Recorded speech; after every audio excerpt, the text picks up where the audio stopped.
Good morning students, how are you? Welcome to the Hindi class. सभी बच्चे अपने Hindi language की पुस्तक वसुधा, रफ कॉपी और पेंसिल बॉक्स लेकर बैठ जाएं और ध्यान पूर्वक आज की क्लास अटेंड करें। तो बच्चों, हमारा आज का टॉपिक है अव्यय। तो सभी बच्चे अपनी पुस्तक का पाठ नंबर 14 पेज नंबर 91 निकाल लें। अव्यय। तो बेटा, आज हम अव्यय शब्दों के बारे में जानेंगे।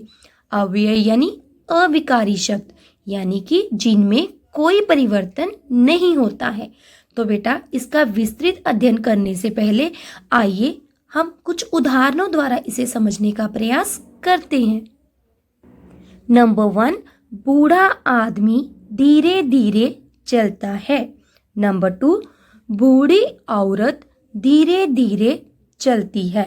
तो बेटा, पहले वाक्य में बूढ़ा आदमी पुल्लिंग शब्द है, जबकि दूसरे वाक्य में बूढ़ी औरत स्त्रीलिंग शब्द है।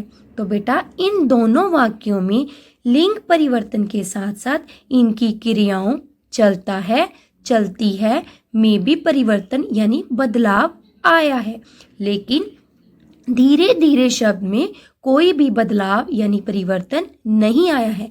तो बेटा, वाक्यों में जिन शब्दों में लिंग, वचन, कारक, काल आदि के कारण भी कोई परिवर्तन नहीं आता है, उन्हें हम अव्यय या अविकारी शब्द कहते हैं।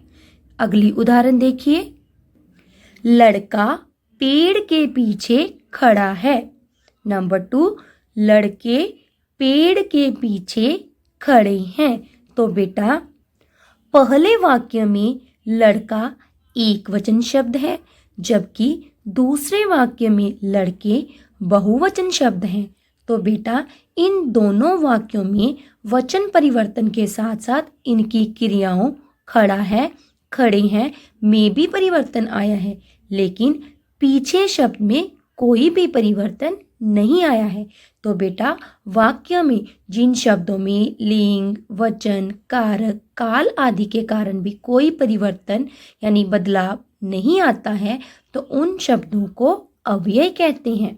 तो बेटा, इस वाक्य में पीछे शब्द जो है वह अव्यय शब्द है। तो चलिए अब हम इसका विस्तृत अध्ययन पुस्तक से करते हैं। तो बेटा, इसकी डेफिनेशन देखिए। जिन शब्दों में लिंग, वचन, कारक, काल आदि के कारण भी कोई परिवर्तन अथवा विकार नहीं आता है, उन्हें अविकारी शब्द अथवा अव्यय कहा जाता है। जैसे देखिए, पास, ओह, कल, नीचे, कभी कभी, पीछे आदि क्या है? अविकारी शब्द हैं। तो बेटा नेक्स्ट देखिए, अव्यय के भेद। तो बेटा, अव्यय के 5 भेद होते हैं। नंबर 1, क्रिया विशेषण। क के पैर में पदेन, छोटी ई, य को आ, व को छोटी ई, श को छोटी ए, श अण, क्रिया विशेषण। नंबर 2, संबंध बोधक। नंबर 3, समुच्चय बोधक अथवा योजक। नंबर 4, विस्मय आदि बोधक। नंबर 5, निपात। तो बच्चों, आज हम इसके पहले भेद क्रिया विशेषण पर विस्तार से चर्चा करेंगे। नंबर 1 बेटा, क्रिया विशेषण। तो बेटा, इसकी उदाहरण देखिए। उमा धीरे धीरे चलती है। अब बेटा, उमा कैसे चलती है? धीरे धीरे। तो धीरे धीरे शब्द यहाँ पर उमा के चलने की विशेषता को बता रहा है, इसलिए धीरे धीरे शब्द जो है वह क्रिया विशेषण शब्द है। ऐसे ही नेक्स्ट उदाहरण देखिए। चाचा जी अभी अभी आई हैं। तो बेटा, चाचा जी कब आई हैं? अभी अभी। तो अभी अभी शब्द यहाँ पर चाचा जी के आने की सूचना दे रहा है, इसलिए यह क्रिया विशेषण शब्द है। तो बेटा, इन वाक्यों को पढ़कर हमने यह जाना कि जिन शब्दों के द्वारा क्रिया की विशेषता का बोध होता है, उन्हें क्रिया विशेषण कहते हैं। तो आइए बेटा, इसकी डेफिनेशन को रीड करते हैं। जो शब्द क्रिया की विशेषता को प्रकट करते हैं वे क्रिया विशेषण कहलाते हैं। नेक्स्ट, क्रिया विशेषण के भेद। तो बेटा क्रिया विशेषण के 4 भेद होते हैं। नंबर 1, कालवाचक क्रिया विशेषण, काल यानी समय। नंबर 2, स्थानवाचक क्रिया विशेषण, स्थान यानी प्लेस। नंबर 3, परिमाणवाचक क्रिया विशेषण, परिमाण यानी मात्रा अथवा मापतौल। नंबर 4, रीतिवाचक क्रिया विशेषण, रीति यानी तरीका, ढंग। तो चलिए बेटा अब हम इनका विस्तार से अध्ययन करते हैं। नंबर 1, कालवाचक क्रिया विशेषण। तो बेटा काल मीन्स समय। तो बेटा कालवाचक क्रिया विशेषण की पहचान हम क्रिया के साथ कब प्रश्न लगाकर भी कर सकते हैं। तो आइए पहले हम इसकी उदाहरण देखते हैं। दादाजी प्रतिदिन मंदिर जाते हैं। अब बेटा देखो, दादाजी कब मंदिर जाते हैं? प्रतिदिन। तो प्रतिदिन शब्द यहाँ पर जो है वह दादाजी के मंदिर जाने के समय के बारे में बता रहा है, इसलिए यह क्रिया विशेषण शब्द है। ऐसे ही नेक्स्ट देखिए, गौरव कल आएगा। अब बेटा गौरव कब आएगा? कल। तो कल शब्द जो है वह गौरव के आने के समय के बारे में बता रहा है, इसलिए यह कालवाचक क्रिया विशेषण शब्द है। तो बेटा आइए इसकी डेफिनेशन को रीड करते हैं। जिन शब्दों के द्वारा क्रिया के होने के समय का बोध होता है उन्हें कालवाचक क्रिया विशेषण कहते हैं। कालवाचक क्रिया विशेषणों की पहचान क्रिया के साथ कब प्रश्न लगाकर भी की जा सकती है। तो बेटा कालवाचक क्रिया विशेषण के कुछ और शब्द देखिए। आज, अभी, अब, जब, पहले, बाद में, रोज, हमेशा, प्रायः आदि। नंबर 2, स्थानवाचक क्रिया विशेषण। तो बेटा स्थानवाचक क्रिया विशेषण की पहचान क्रिया के साथ कहाँ प्रश्न लगाकर भी की जा सकती है। इसकी उदाहरण देखिए, माया ऊपर खड़ी है। तो बेटा माया कहाँ खड़ी है? ऊपर। ऊपर शब्द यहाँ पर माया के खड़े होने के स्थान के बारे में बता रहा है, इसलिए यह स्थानवाचक क्रिया विशेषण शब्द है। ऐसे ही नेक्स्ट देखिए, मिनी माँ के पास बैठी है। अब बेटा मिनी कहाँ बैठी है? माँ के पास। तो यहाँ पर पास शब्द जो है वह मिनी के बैठने के स्थान के बारे में बता रहा है, इसलिए यह स्थानवाचक क्रिया विशेषण शब्द है। तो इसकी डेफिनेशन देखिए बेटा, जिन क्रिया विशेषण शब्दों द्वारा क्रिया के घटित होने यानी क्रिया के होने वाले स्थान के संबंध में जानकारी मिलती है उन्हें स्थानवाचक क्रिया विशेषण कहते हैं। स्थानवाचक क्रिया विशेषण की पहचान क्रिया के साथ कहाँ प्रश्न लगाकर की जा सकती है।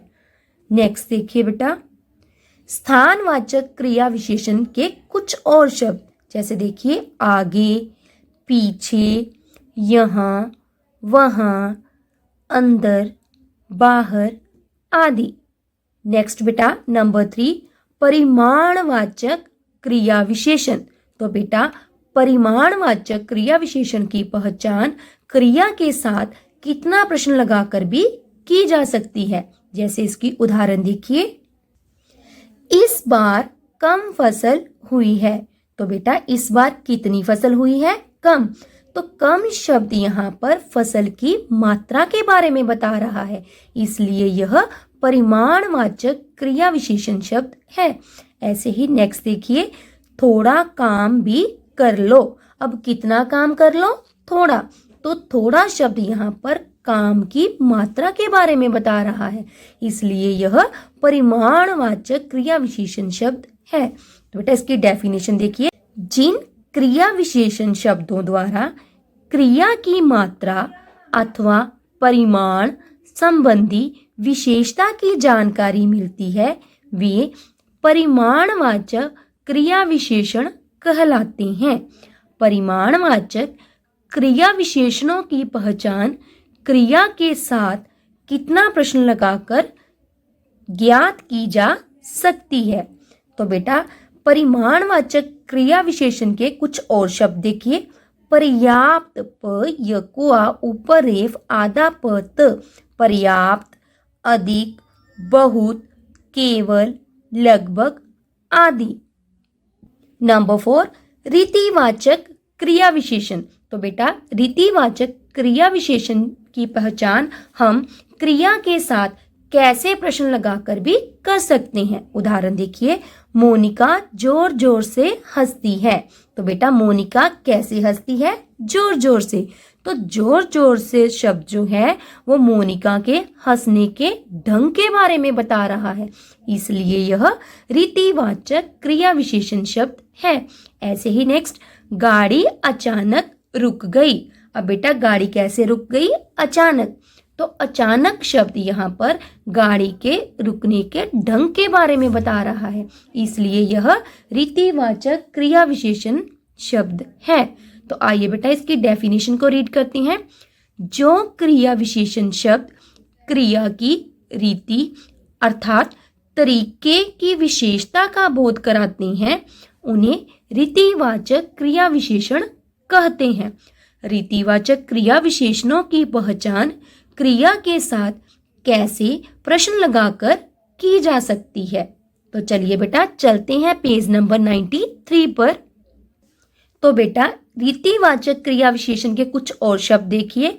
जल्दी जल्दी, सहसा, अचानक, झटपट, जैसे जैसे आदि। तो बेटा कुछ शब्दों का प्रयोग विशेषण तथा क्रिया विशेषण दोनों ही रूपों में किया जा सकता है। जैसे देखिए, अदिति बहुत खाना खाती है। तो बेटा इस वाक्य में बहुत क्या है? विशेषण शब्द।